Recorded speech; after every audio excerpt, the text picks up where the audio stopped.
นะโมตัสสะภะคะวะโตอะระหะโตสัมมาสัมพุทธัสสะนะโมตัสสะภะคะวะโตอะระหะโตสัมมาสัมพุทธัสสะนะโมตัสสะภะคะวะโตอะระหะโตสัมมาสัมพุทธัสสะพุทธังธัมมังสังฆังนัมมัสสามิ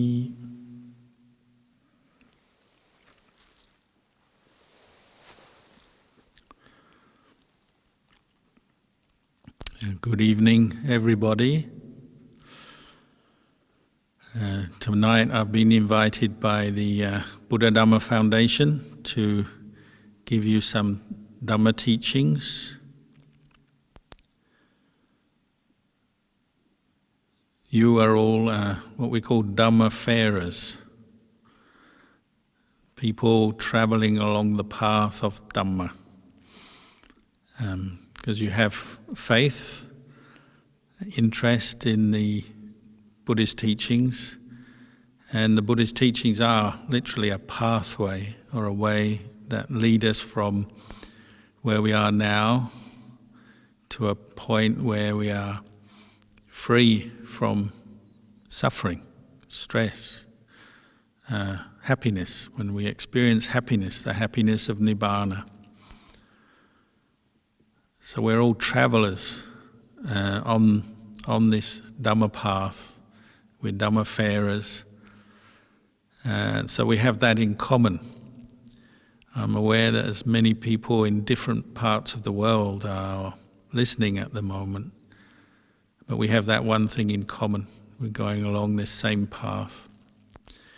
And it's a path from a place where we still experience suffering and difficulties in our life, but we're looking for a way out, a pathway out.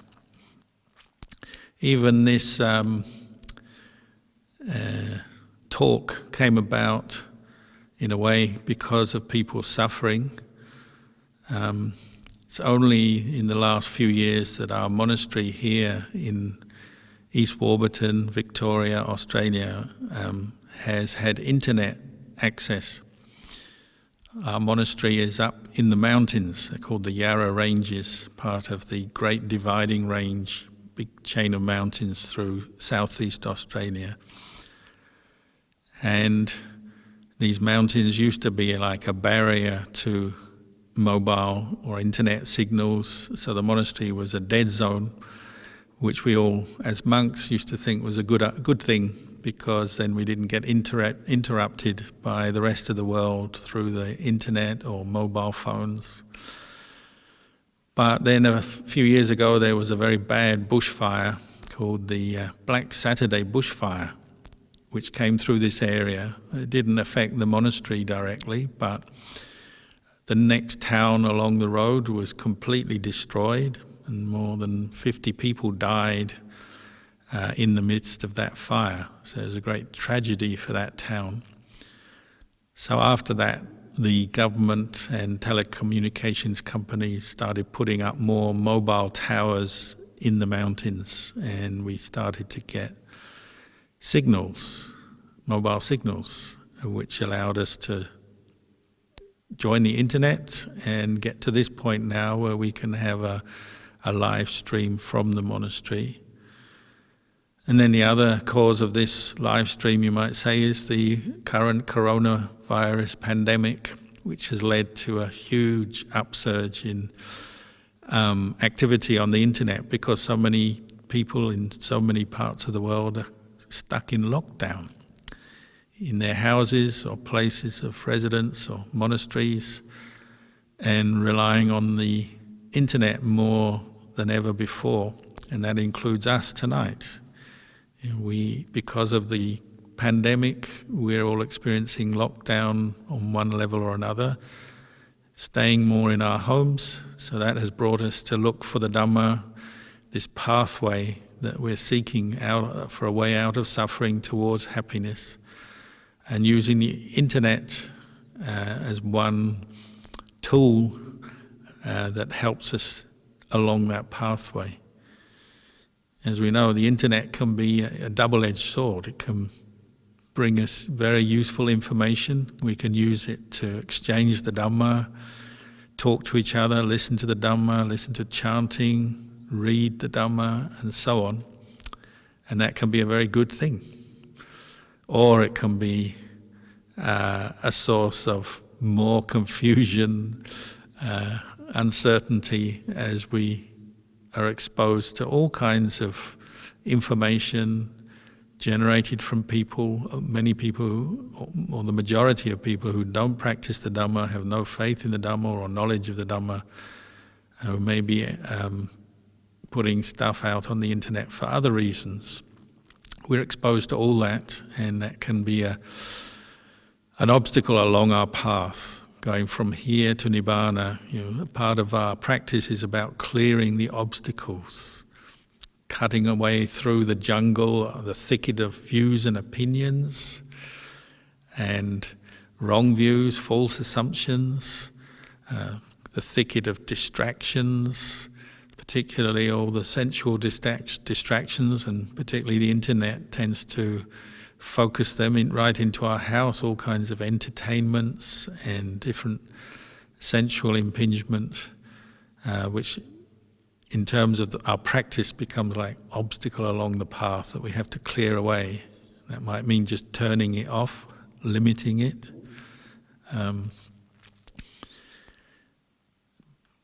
But our practice is like that. We keep having to clear away the obstacles. First of all, on the outside, so creating a good space for the practice is important. So tonight, many of you have prepared your Dhamma space at home. You've got your room that is relatively quiet, I hope. You may have a picture or a shrine, a picture of a Buddha or teacher, or a shrine that you can bow to, chant in front of, or meditate with.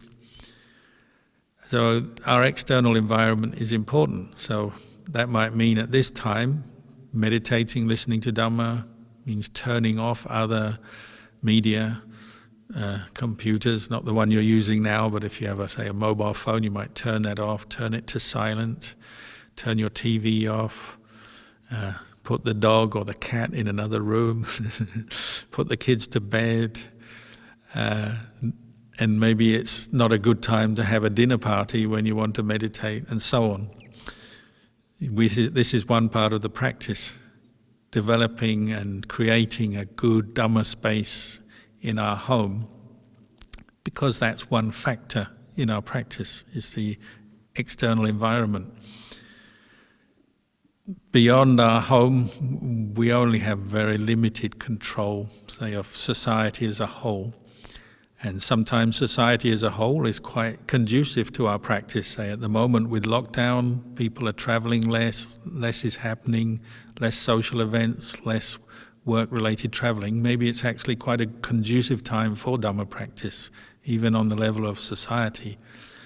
But it's not always. Sometimes society and the demands of society are quite heavy, and work demands, social events, funerals and weddings and engagements are all quite distracting and take our mind away from the Dhamma.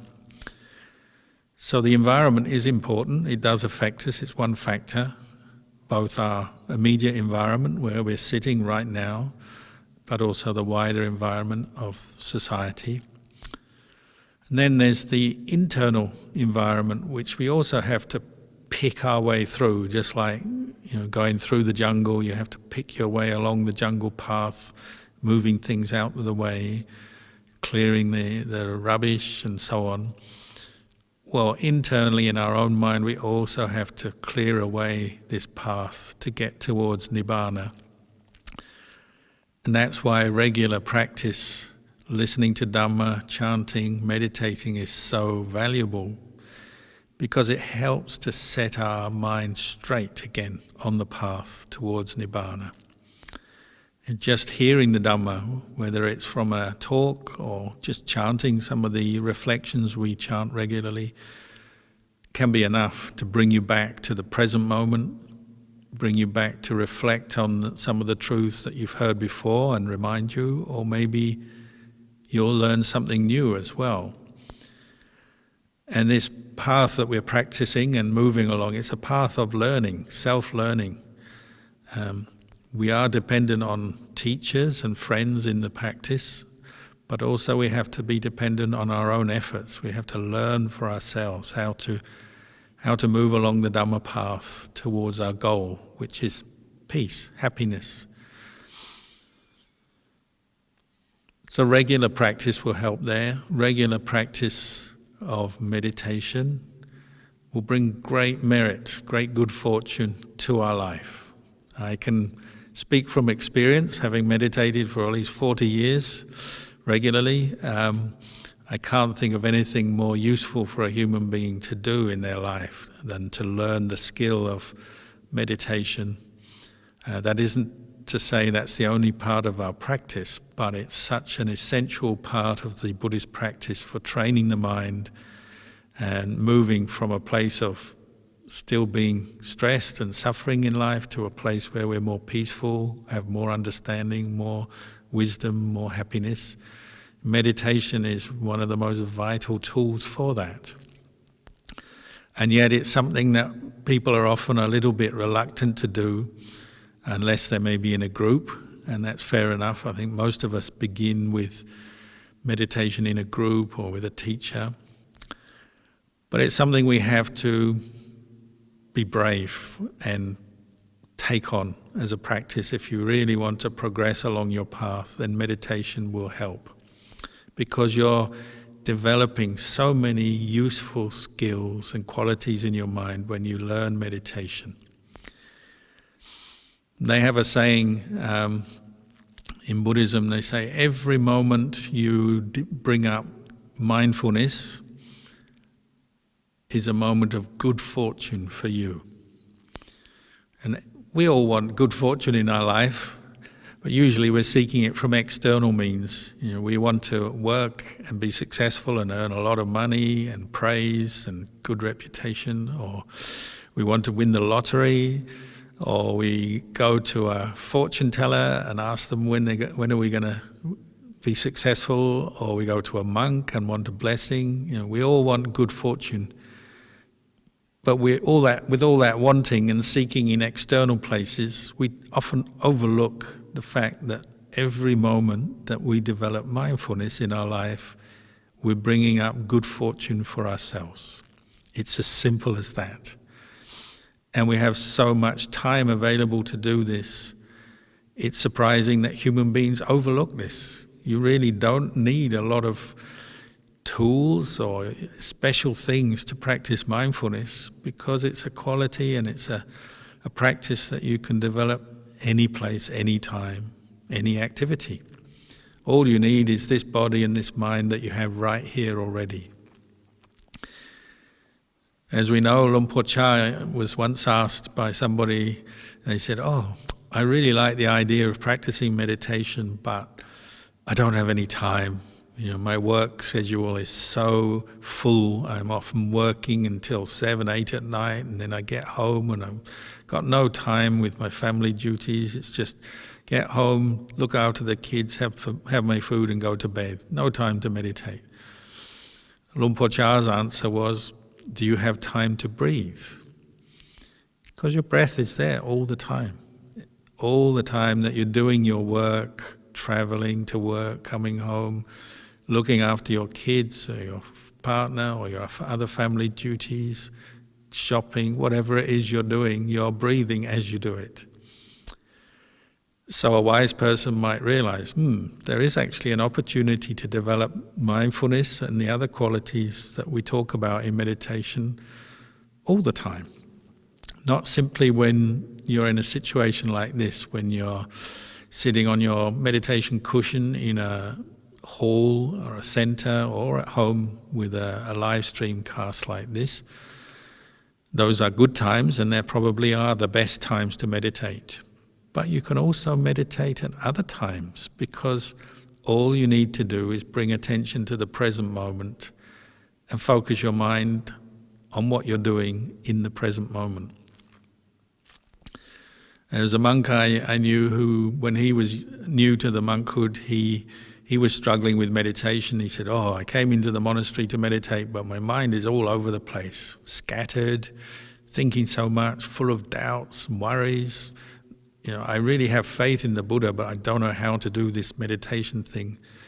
And he asked Luang Por Chah how to practice mindfulness and clear comprehension in daily life when you have so many different things to do, because even monks have different duties and activities. And Ajahn Chah answered and said, just get in the habit of pausing and asking yourself, what am I doing now?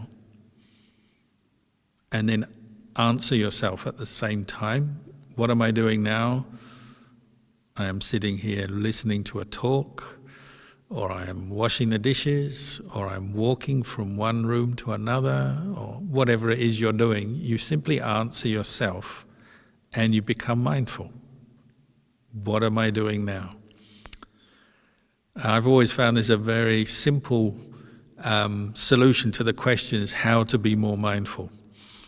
If mindfulness, the practice of mindfulness and the quality of mindfulness is going to bring us all this good fortune that we want, then how do you get it? It's something you would want, isn't it? It's called our inner wealth. We all want to be wealthy, and we tend to focus more on material wealth, don't we? Earn more money, buy more property, get more things. But really our true wealth is our inner wealth, the qualities that stay with us for life and maybe even into our next life as well. That would be our true wealth, something that even death can't take away from us. And what is one of the most vital qualities that form the basis for this kind of inner wealth or spiritual wealth is mindfulness. So it should be something we're really interested in having and attaining and getting. And yet we overlook it all the time. So learning to just pay attention to whatever you're doing. Ajahn Chah used to say, when you practice mindfulness, when do you start? Well, it's not when you get to the meditation cushion, it's before you get to the meditation cushion. It's as you walk in the door of the room where your meditation cushion is, for example. Or it's when you wake up. What is the first thing you do when you wake up in the morning? You try to establish mindfulness.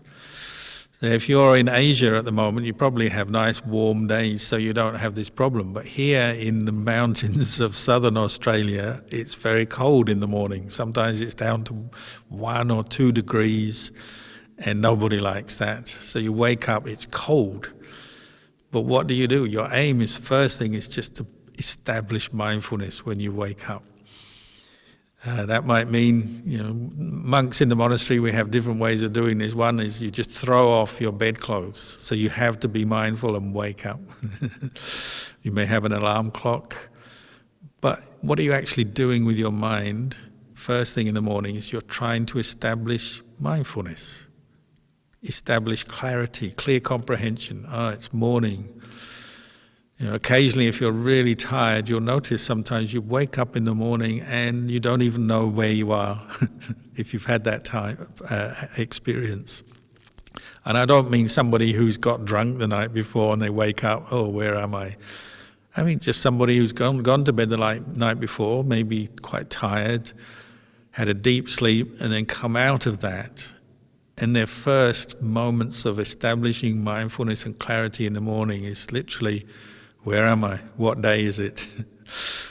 But as soon as you establish that, then you have maybe another moment of mindfulness. It's Sunday. I don't have to go to work, maybe. So you might feel good. Or maybe it's Monday. I do have to get up to work. What time is it? I've got to get ready. So mindfulness established leads on to other courses of action in that situation. It's so ordinary we overlook it. And through our day it's the same. We're constantly having opportunities to re-establish mindfulness and bring up this very skillful, wholesome quality that the Buddha said is so useful to human beings, that they say is always a cause for good fortune to arise. We have the opportunity to develop mindfulness at any moment, and yet we forget, we overlook. So this is what we're developing, the heart of it. Of course, there's many more qualities and things we're doing in our Buddhist practice, but this, you might say, is the heart of it. Mindfulness leads to the deathless. Nibbana is the deathless. Leads to the end of suffering. The more mindfulness we have, the better it is for us. It's as simple as that. You can never have too much mindfulness. You can always have more. And the opportunity to develop mindfulness is right there. I also, like when I was a young monk, I also had that kind of question, how much mindfulness do you need to become a sotapanna or to gain jhana?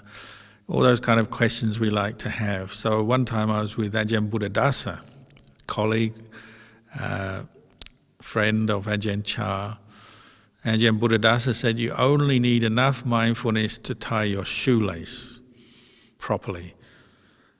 And we all had a laugh about that because I was with a group of monks and Luang Por Buddhadasa, and nobody had shoes with shoelaces on. But we knew what he meant. You just need that enough mindfulness to pay attention to what you're doing in the present moment, whether it's tying your shoelace, or in the case of a monk, putting your sandal on, or if it's the winter like this, putting your sock on, or whatever else it may be. You only need that much mindfulness to be present in the moment and pay attention to what you're doing. But the idea is to keep a continuity of mindfulness, and that's the hard part. And we can all have enough mindfulness to tie our shoelace, to be more aware of our hands, our body, how we feel, what we're thinking at any moment in our day, in our life. But to keep it going is quite a challenge. And that's why sessions like this, listening to the Dhamma, meditating together, and to keep coming back to that regularly is going to help you so much, because we need to practice it. And the formal meditation sessions do help with that, because you come together and you put all your effort into it, maybe for a period of time, whatever time you've got, 10 minutes, 30 minutes, 1 hour. Some formal meditation is where you do your intense practice. Or if you've got time off, maybe you do your retreat, your 7-day retreat, 10-day retreat, where you really get into it. These are all good. And they boost our practice because we practice more intensely, put more effort into bringing up mindfulness. But then it doesn't mean to say we can neglect it during our daily life when we're working, doing our family business, seeking entertainment, whatever. Mindfulness is always there to be developed. It's as if it's just existing there, but we are far from it, and we have to bring our mind to it. Of course, mindfulness is just a term we use for this quality of mind, paying attention to the present moment. So you use techniques to bring out mindfulness. So it could be the breath, learning to pay more attention to the breath through your day. It could be asking these questions, what am I doing right now? And then explaining to yourself what you're doing.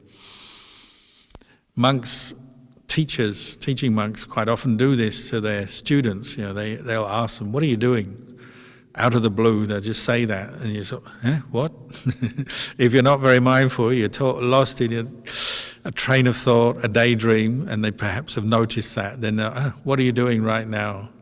They'll do that, literally just to bring your mind back to the present moment, to wake you up. But really what they're doing is setting you an example, and then you have to take that and start learning for yourself. Because what is the biggest obstacle along our path, and the biggest obstacle to mindfulness? Well, it's lack of mindfulness. And what stimulates lack of mindfulness? Well, for following unawareness, craving, clinging, attachment, the causes of suffering that the Buddha drew our attention to. These are what take our mindfulness away. How does unawareness, craving, attachment arise? Well, the Buddha said it always arises from sense contact. You see something, and if it's nice, attractive, beautiful, well, you start to get fascinated, drawn into what you see, and you lose your mindfulness. You maybe become caught into a pleasant mood and a series of thoughts and feelings or emotions come up based on that. Or you see something unpleasant. Maybe you see somebody you don't like and some negativity arises, and that stimulates your mind, a train of thought. So this is what we call craving arising based on some sense contact and then some feeling, pleasure or pain. See somebody you like, we're excited, we find it puts us in a good mood. We see somebody we don't like, puts us in a bad mood. Our mindfulness is gone. This is just for example. But Ajahn Chah used to say, if you're still following your moods in your daily life, in your life, you haven't begun to practice yet. Because to practice mindfulness means you actually have to go against that habit. You have to interrupt that habit. So that's why when we were meditating just now, I was giving you instruction to put attention on the in and out breath, which is fairly easy instruction, just like tying your shoelace, nothing too difficult. We would say not rocket science, although it sometimes can seem like it. So the instruction is easy, but then you can only do it for a moment, 3 seconds, 5 seconds, if things are going well, 10 seconds, and then it's gone, isn't it? It's gone to the next mental impression. So you hear a sound, what was that? And you get caught up in the sound, whether it's pleasant or not, you're just distracted by it. Or you have an internal sense stimulation, because that is one of the sense doorways of your own mind. And as you're meditating, that's often the most stimulating thing, is your own mind throwing up memories. You remember something pleasant and it's enjoyable, so off you go thinking about that. You remember something unpleasant and maybe it upsets you or puts you in a bad mood, and so you're thinking that for a while. We've all had this experience, and basically what's happened is you've lost your mindfulness and clear comprehension, you've forgotten the breath or whatever meditation object you're using, and off your mind goes for a little journey. But this isn't the journey to Nibbana, this is the journey to suffering.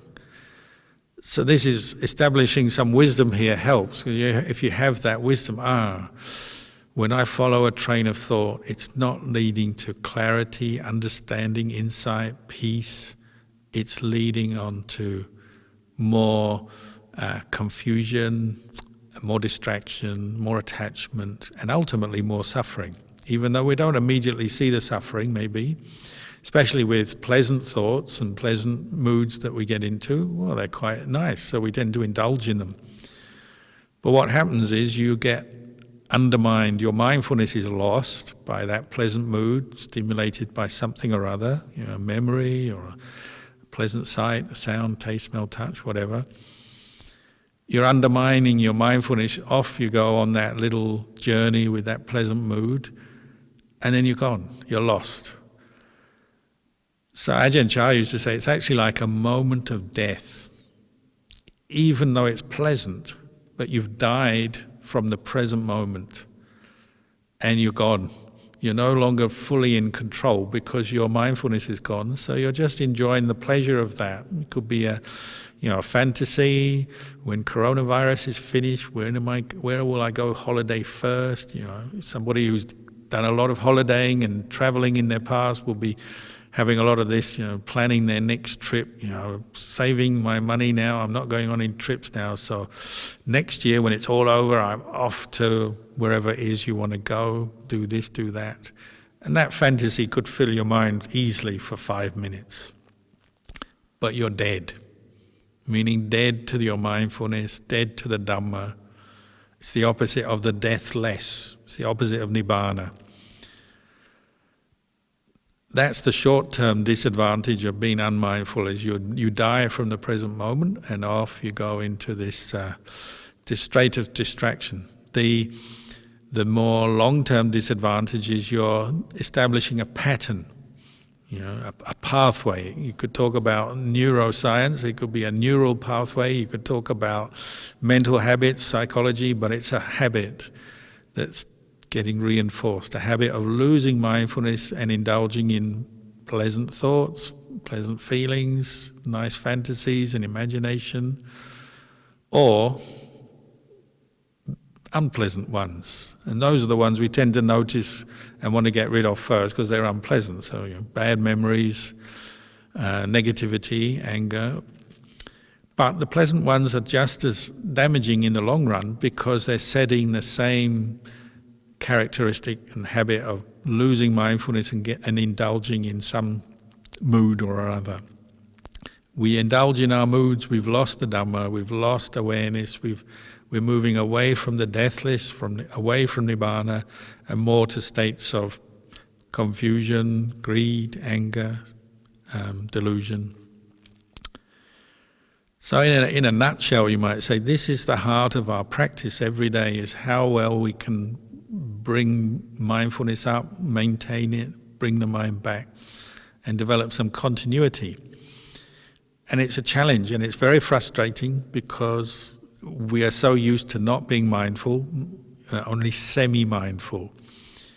And it's not that we're completely unmindful, and often we trick ourselves. We say, I know what I'm doing. I'm walking from here to there. I'm in front of my computer, tapping away, typing. I'm driving my car. But the mind is only half there. And if we're honest, and particularly if you do start to practice meditation, you'll notice it's only half there.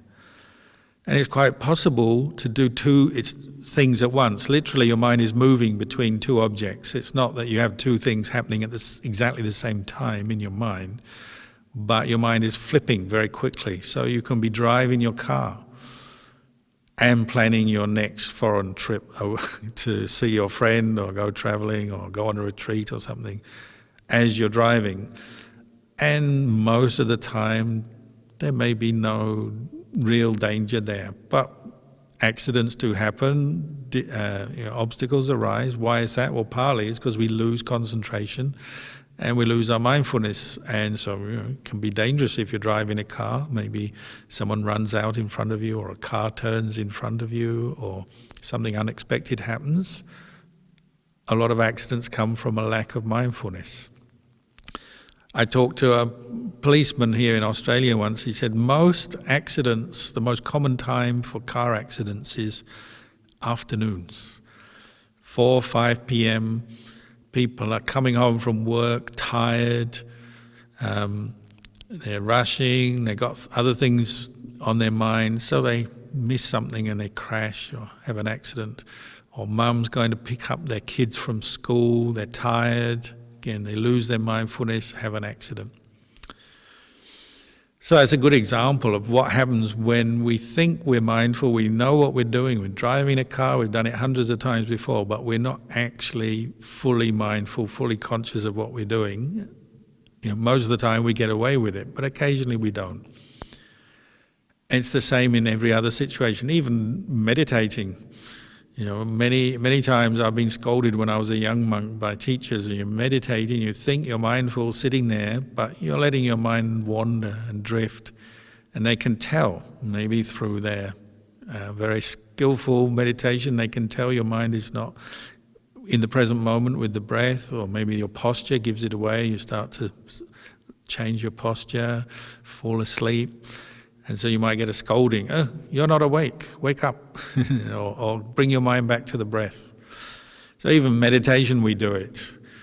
Chanting is the same. Many people can be chanting a Buddhist chant. The words are coming out of the mouth, but the mind is also planning something. It could be something quite unwholesome, what you're going to do after the chanting, or you want to get back at this guy that you don't like, and you're planning how you're going to get back at them as you're chanting things that are, in praise of the Buddha, the Dhamma, the Sangha.